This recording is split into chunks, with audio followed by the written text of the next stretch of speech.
오늘 말씀은 사무엘상 25장 9절에서 17절. 제가 봉독해 드리겠습니다.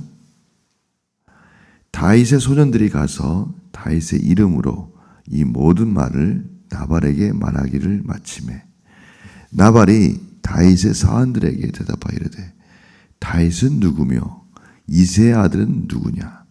요즘에 각기 주인에게서 억지로 떠나는 종이 많도다. 내가 어찌 내 떡과 물과 내 양털 깎는 자를 위하여 잡은 고기를 가져다가 어디서 왔는지도 알지 못한 자들에게 주겠느냐 한지라. 이에 다윗의 소년들이 돌아서 자기 길로 행하여 돌아와 이 모든 말을 그에게 전하매 다윗이 자기 사람들에게 이르되 너희는 각기 칼을 차라 하니 각기 칼을 차매 다윗도 자기 칼을 차고 400명가량은 데리고 올라가고 200명은 소유물 곁에 있게 하니라.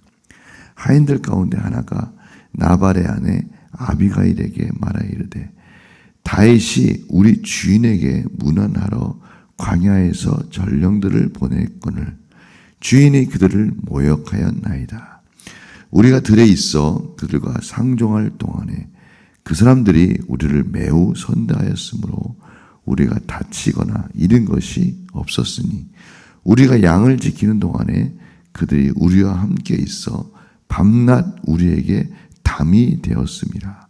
그런즉 이제 당신은 어떻게 할지를 알아 생각하실지니 이는 다윗이 우리 주인과 주인의 온 집을 해하기로 결정하였음이니이다. 주인은 불량한 사람이라 더불어 말할 수 없나이다 하는지라. 아멘. 저희들은 어제 다윗이 소년들을 보내서 겸손하게 자기가 지금까지 행한 일들 마땅히 음식물을 받을 만하다라는 것을 설명하는 부분을 보았습니다. 그런데 오늘 나발이 그 다윗이 보낸 소년들을 보기 좋게 모욕을 주고 있는 장면을 보게 됩니다. 그러면서 다윗이 정말 듣기 싫은 말을 해요. 다윗을 억지로 떠난 종이다. 다시 말하면 주인에게 불순종하는 종이다 라고 말을 하는 거예요. 아마 다윗이 가장 듣기 싫어하는 말 중에 하나였을 거예요. 왜냐하면 다윗은 정말 사울에게 최선을 다해서 섬겼거든요.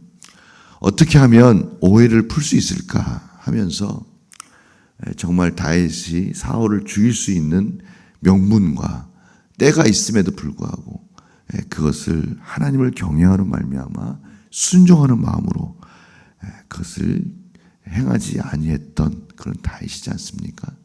그러니까 어떻게 보면 억울한 일들을 너무나 많이 겪은 다윗인데 그런 다윗에게 대하여 불순종한 종이다.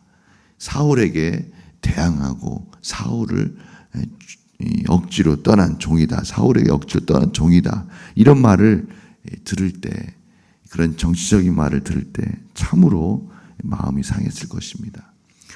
두 번째는 이 다윗이 그냥 달라는 것이 아니라 그동안에 얼마나 다윗이 그들의 종들을 보호해주고 그들의 재산, 나발의 재산을 보호해 주었는지를 분명히 알고 있었고 종들이 분명히 나발에게 얘기했을 겁니다. 그럼에도 불구하고 그것을 무시하고 자신의 종들에 대해서 함부로 말하는 그러한 나발의 모습, 이런 것들이 얼마나 모욕적이고 또 생각을 해보시기 바랍니다. 다윗에게 있어서는 정말 수치스러운 거예요. 마치 거지가 구걸하듯이 그렇게 취급을 당하는 다윗의 모습 속에 이전과 다른 그런 모욕을 당한 것에 대해서 감정적으로 대응하고 있는 다윗의 모습을 봅니다. 400명의 군사들을 무기를 준비하라 하고 이제 올라가는 장면을 저희들이 보게 됩니다. 이러한 위기 상황에 하인들 중에 하나가 나발의 아내, 나발은 바보, 어떻게 보면 불량한 사람 이런 뜻이지 않습니까? 바로 그 완고한 나발의 아내 아비가일, 지혜로운 여인에게 이러한 상황들을 자세하게 설명해 줍니다. 그리고 자신들을 얼마나 보호해 주려고 노력했는지 오늘 말씀 가운데 참 아주 의미 있는 말을 듣습니다. 자신들의 담이 되어 주었다. 자신들을 보호해 주었다라고 말을 하면서 빨리 조치를 취하지 않으면 우리가 큰일 난다. 밤낮 우리의 담이 되었다. 빨리 조치를 취해야 된다라고 말을 하면서 마지막 절에 나발에게 이런 사실을 말할 수 없었는데 그 이유는 그는 불량한 사람이다라고 그렇게 말씀하는 장면으로 오늘 마무리되고 있습니다. 오늘 두 가지 관점에서 다윗의 관점에서 보면 참으로 안타깝습니다. 지금까지 잘 참았습니다. 근데 한순간에 무너지는 순간을 저희들이 보게 되는 거예요.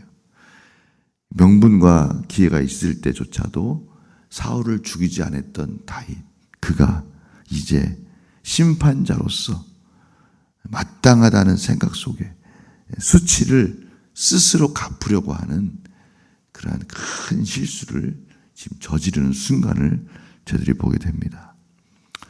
물리적으로, 군사적으로, 아니 어떻게 보면 전쟁 중에도 절제하며 골리앗을 무찌르며 하나님의 놀라우신 군사의 모습을 보여줬던 다윗, 사울을 죽일 수 있었던 순간에도 죽이지 않고 절제하며 인내했던 다윗, 그가 참으로 감정적으로 그런 모든 일들을 해결하려는 그 유혹을 뿌리치지 못하고 달려 들어가는 그런 모습을 보게 됩니다. 참으로 안타까운 모습이죠.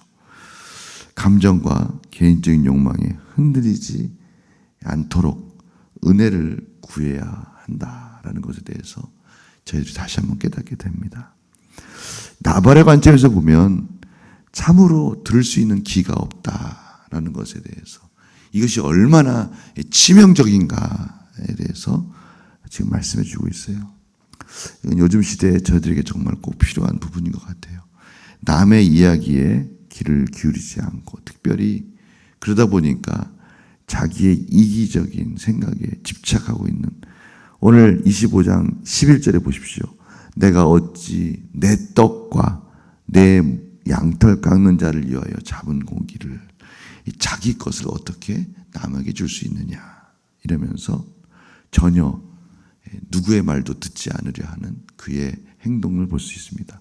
오직하면 그의 삶이 그러한 삶이라는 것을 알고 종들은 아예 나발에게 이런 위기 상황을 말하기조차도 꺼려하는 모습을 저희들이 보게 됩니다. 들을 수 있는 귀가 얼마나 소중한가. 특별히 하나님의 말씀을 들어야 된다라는 것, 이것이 정말 큰 은혜다라는 것을 깨닫게 되는 거예요.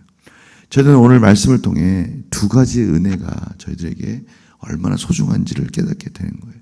하나는 우리의 감정과 개인적인 욕망에 흔들리지 않는 그러한 능력, 또 하나님의 말씀을 들을 수 있는 은혜, 이것이 너무나 소중하다는 것을 깨닫게 됩니다. 잠언 27장 22절에 보면 이런 말씀이 있어요. 미련한 자를 곡물과 함께 절구에 넣고 공의로 찌을지라도 그의 미련은 벗겨지지 아니하느니라. 정말 완고한 고집과 듣지 않으려는 마음은 절구에 넣고 찌을지라도 벗겨지지 않는다고 말하고 있습니다.